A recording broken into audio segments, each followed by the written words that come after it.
Hello and welcome to 3 Questions About the Pain Diaries. Question number 1 is, who are you? I'm David LeReaney. I was the director of the Pain Diaries when it was produced here in Calgary at the Grand Theatre. Yes, I vaguely recall working with you. Awesome. I was on drugs the whole time. I can vaguely recall it too. It's the only way. So then I won't ask you, what you thought of the Pain Diaries, because obviously you kind of... But what I'm really curious about is, because there's a study attached to the movie, we're really interested about the fact that if you think you can actually learn something from an artistic presentation of any sort. Absolutely, yeah. I think you get a personal experience. It's a simulated personal experience, but it's still a personal experience, and there are going to be things that happen in the play that people may not have thought about, and I think it widens their perspective and makes and hopefully inspires them to go out of the theater thinking about, I hadn't thought about that. I suppose that would be a problem if you had chronic pain. So that kind of thing, and just. Or just to think about it, just puts it on. Sometimes it just puts it on a person's radar. Mm-hmm. I've never really thought about how chronic pain affects a person's life, and then they're going to see an article the next day in the newspaper, which they might have glossed over, but they go, you know what? I'm going to read that. Yep. So it has a ripple effect.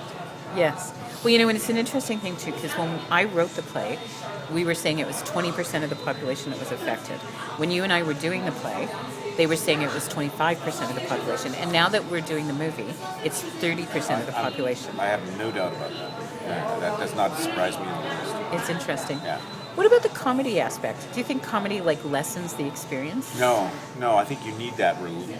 I think that if it was an incessant, I'm in pain, then my life's a mess, my life's a wreck. How many of us have been in a situation where we're dire, somebody's died, we go to the funeral home and we're writing out we're dictating the obituary to the funeral director. We start to giggle because something the inappropriate seemingly. But also, going back to the fact that if it was an incessant, I'm in pain, I'm suffering, woe is my life, well, who'd want to watch that? You need that relief. Hamlet is a tragedy. It's one of the greatest tragedies in literature, and it's rife with comedy. It's hilarious. Yeah, that's true. And I think you have to have that to give your audience a moment of relief, but also a sense of perspective. Yes, interesting. Okay, so here's a really off-the-cuff question, and just putting on the spot. Are there any plays or movies that you really remember that really taught you something? Yes, it changed my life. Oh, really? Yeah, actually, absolutely. I was at the University of British Columbia studying, and I was going to be an actor, but then I realized that no, you can't be an actor. It was 1972, Right. It was 1973. There weren't that many actors, and there weren't that many theaters in Canada.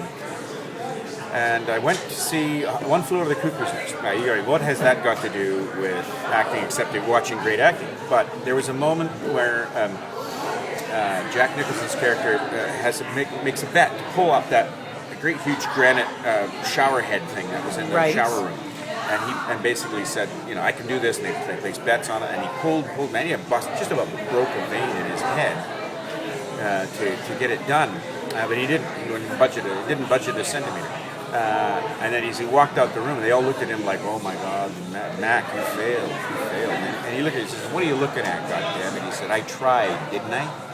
I went, I have to try. So wow. I'm going to try to be an actor, and then at least if I fail, I'll be able to say, well, I gave it a shot. Yeah.